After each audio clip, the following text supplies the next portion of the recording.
Investor DNA puts the odds in your favor to be more knowledgeable about where you invest. And if you don't know your investor DNA, you're simply gambling. You're gambling and speculating, hoping that it's going to work out. And look, I did this early on in my career where I invested in real estate. And because it went really well, I thought it was because of my genius. It was just my timing. It's just when I happened to do the investment, it worked out. I found out it wasn't genius when all of a sudden the market changed. I was like, oh, wait, this requires real knowledge in order to navigate chaotic times. Yeah. And that's what we're in. Money can be complicated. Let a nerd help you. We're here to demystify the complex nature of money by getting you answers from financial nerds and whiz kids. Welcome to Ask the Money Nerds, a weekly segment of the Wealth Labs podcast where we answer your most pressing money questions. There's so many questions that come in about 401ks, including what if you're an employer and you don't want to offer a 401k to employees because you don't think it's the best thing for them? What are the alternatives? Or there's just other questions about what do you do with existing 401ks, or if you're not funding a 401k, or what are the other retirement options out there? So I've got Aaron Anderson, president of Wealth Labs, here filling in for Stolba, Chief of Staff Stolba. Chief of Staff Stolba. She's we got a lot of beard going on between you and I. There's a lot of beard, but we are at the cabin, so I feel like it's very fitting. Yeah, this is how I keep your cabin attire. My wife put out some clothes for me today. Well, you kind of, dropped it on me last minute that I would be doing this. So well, I didn't know that she's going to be all stuffy. Yeah. Yeah, So I just prepared the only way I know how, and that's to actually just trim my beard. That's as fancy as I get. Good work. All right, what do we got here? So keeping in vein with the most popular topic around 401ks, what's a good alternative for 401ks for employees? Yeah, so we actually, I remember years ago, I got brought in and brought two guys from the team 2 different times to these organizations. And they were organizations that didn't want to offer 401ks. And so here's what was cool. We did cash flow optimization for the employees. And one of them wanted to have this lake home, but was going to wait 5 to 7 years into retirement. We were able to get that for them immediately.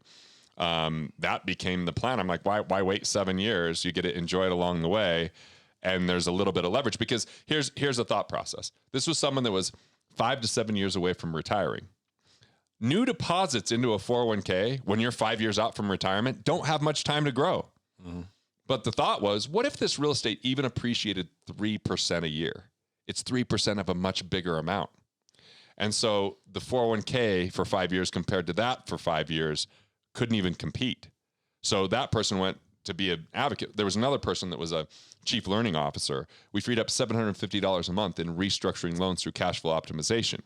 Now, the thing about a 401k when you're an employer offering something to an employee, the good news is a lot of them may not want to go and do this for themselves, and so it gets them to save something. But sometimes it gets them to save money at the expense of paying off high interest rate loans. Sometimes it gets them to save money before they built up their own personal liquidity. Mm-hmm. Sometimes it gives them a false sense of security that they're going to have some retirement, but the amount of money that are in these plans are not near enough to actually get people to retire. So I have a first question for most of the population right now. Why do we want to retire? Retirement came from an industrial age where people were in assembly lines, where they were working 7 days a week, where we had worker deaths, where it required unions to come in to save their lives, which those got pretty inefficient over time, but I understood why they started.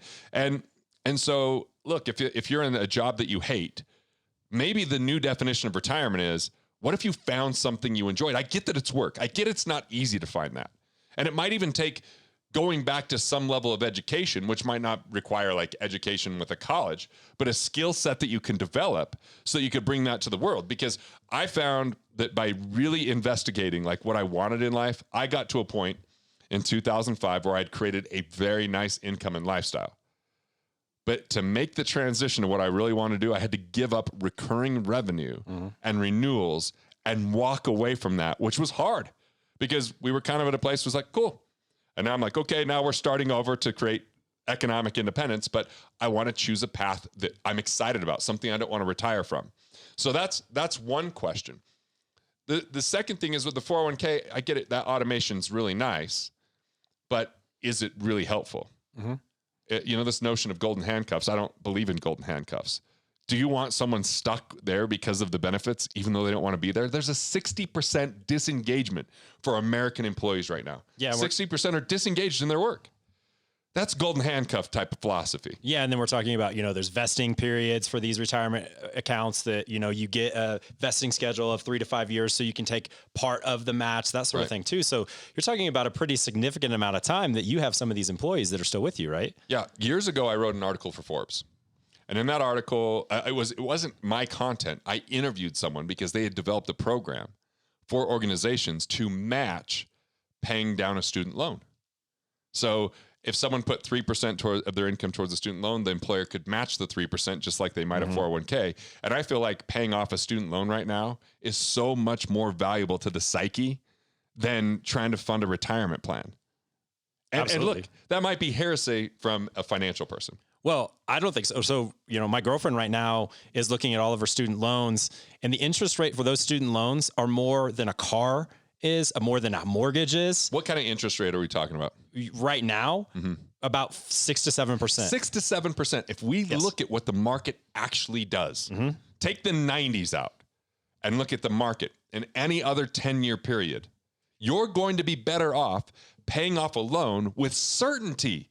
It can improve your cash flow. You're getting a guaranteed savings versus a non-guaranteed earnings. Yes. So it really comes down to personal preference. If an employer really wants to do the best for the employee, it's about getting them one-on-one time to build a customized plan. And if you want to match, guess what? If you match them on any of the customized plan, whether it's paying off loans or the own types of investments that they want to get into, it's still the same write-off for the employer. Cool. It just takes a little more time, a little more responsibility. But this is why we've been talking with firms that actually have video training for the employees on doing these things. Like we've had enough. Remember when we went to ShopFix? Yeah. And it was like the question, because those people really cared about their employees. Absolutely. And they wanted the answer. But there's not a quick fix right now. Just say, no, this is as automatic as a 401k. But if you just take a little bit of time, give them some education, give them some support, and then find out what's best for them, you can choose to contribute as much or as little as you would have with the 401k. Cool. All right, what's the next part of this question? That's a really good lead into. I'm going to combine two of these questions. The first one is, what are other options outside of investing in the market or real estate that people could look at? And then this follow-up question with this is, how do I know my investor DNA? These are kind of two of the same in the same vein. The biggest opportunity, if people are willing to switch from a passive mindset to a more active mindset. Now, I'm saying an active mindset with the thought of recurring revenue. See, the stock market is a set it and forget it, and unfortunately has a false sense of, I'm going to do really well, and it just has let people down for far too long. These people that say it's average 10%, I don't know the last time they calculated it, but they're far off. Yeah. I mean, we did a video with Tim Carden where we analyzed the 15 days of volatility right when the market started to be volatile with the coronavirus, and we found that the average return versus what actually happened was quite a bit different because of volatility, because of fees. And so there's this, I have a problem with that. But if you're willing to be a little bit active, Tim is in the middle today. He was going to be on video with us, but he's buying a business and he's closing on that business in which he has the opportunity to get 100% return on investment in the first 12 months. It's a private business. It's a small business, less than $1 million of revenue. This is where the opportunity is. It's the massive opportunity. You can look at it. You can make contribution to it. You have influence over it. You're not just setting it and handing it over to someone else. And we're going to see these deals pop up more and more because in the type of crazy economy that we're facing right now, there's a lot of people that are running very thin margins and really struggling with their cash flow. And human beings, especially small businesses, don't usually act quick enough because they're looking at a human being and it's hard for them to fire them if there's a cash crunch. We had someone that you brought into the Wealth Factory program that South by Southwest cost him $182,000 when it got canceled. Just getting crushed with the event space right now. Right. So it's like, yeah, that's a big deal for a business.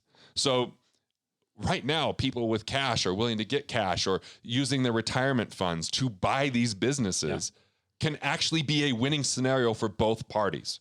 Because otherwise, these businesses could be gone. And look, as a customer, not having a business around impacts us. For that person that now lost their money month by month and tried to struggle to make it through, they could lose everything that they've worked for. So it's really time, if you have a cash position, if you've got a lot of money in a retirement plan, even if the market's been down 20% on your accounts, Well, what if you can go buy a business at a 30% discount and you can get cash flow from it right now and you have control over some of the outcome versus these other things? These are the things to start considering because the stock market, if people are struggling with what's happening right now with the volatility, maybe the stock market wasn't the right place for them to put the money in the first place. Because this is part of what the stock market does. Yeah. And a lot of people just don't have the stomach for it. Okay. So this is, how would you recommend, or how would you explain to somebody how they really find their investor DNA? Because this is a really good time to explore that right now. Yeah. Investor DNA is our core values. So when we value something, we tend to hold it dear or pay attention to it, or right. And then second, what's our core drivers? What are the things that create that interest in it at a deeper level, that we have a fascination and a curiosity, and it's the things that we want to learn about and talk about. And then the key is to add core competencies. Where do we actually have ability? A lot of people are investing in places they have no ability, no way to analyze. They're relying on experts, but the problem is most of the experts they're relying upon are more salespeople than they are experts. They're expert at helping people move their money into something. They're expert in telling a story that might not be part of reality. They're expert in building rapport, right? But is their expertise in really good at knowing what's going on? It's like your parents had their investment advisor say, it depends, the market depends on how long the media is willing to keep up this news. I'm like, whoa. Blaming it on the media, is it that fragile? Is it that fragile? Yeah. I mean, it's not just the media.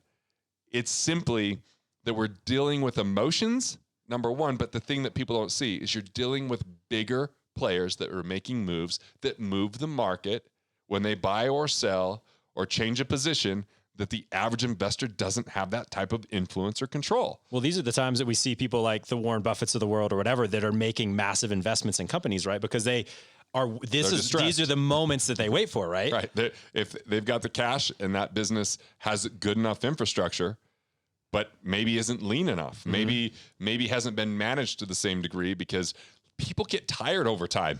Yeah. Right. And sometimes a fresh set of eyes could be extraordinarily helpful. So when I look at investor DNA, it's about focus instead of diversification. It's focus on what you know. What are you going to become expert in? Some people are so good at real estate, others are not. A few people are great at the stock market, the majority are not.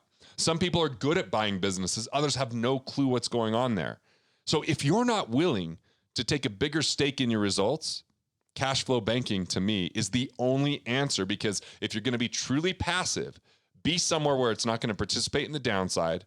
You might not get huge returns. It might be 5% after, fees, but with tax advantages, and essentially do better than a savings account. But there's a lot of people that are investing that are getting much lower than 5% with volatility, with risk, It's concerning, it's frustrating, and we just have too much misinformation. Yeah. The misinformation is the market has always averaged 8%, 10% since 2000 BC is what I like to say. But it's like whoever knows, or whoever just pulls these numbers out. Watch the volatility videos we have on YouTube. You'll see as we dispel that, as we show with Tim Carden. If you look up those videos, the videos that show the 10 years in the market, what the actual returns were. Yeah. So this set it and forget it is going to have people continue to be in dismay, because then they find a situation where it's volatile. They don't know how to control it. They don't know what's going on. They're going, all this hard work is now going down the drain with things that are outside of my influence. Investor DNA means we've got to take an active stance in our life, figure out what we're good at investing in. Some are good. Once again, risk isn't in the investment. It's in you, the investor. Investor DNA puts the odds in your favor to be more knowledgeable about where you invest. And if you don't know your investor DNA, you're simply gambling. You're gambling and speculating, hoping that it's going to work out. And look, I did this early on in my career where I invested in real estate, and because it went really well, I thought it was because of my genius. It was just my timing. It's just when I happened to do the investment, it worked out. I found out it wasn't genius when all of a sudden the market changed. I was like, oh, wait, this requires real knowledge in order to navigate chaotic times. Yeah. And that's what we're in. Yeah, I've had, when I first started spending some time with you and talking to some of our clients, there was certainly a large group of clients that used to be in real estate until 2008. And now they're in totally different businesses because, a lot of them couldn't stomach going through that kind of transition again. Want to master your money? Want to figure out the things that you could do to improve your finances? Click here and check out more videos like this on Money Matters.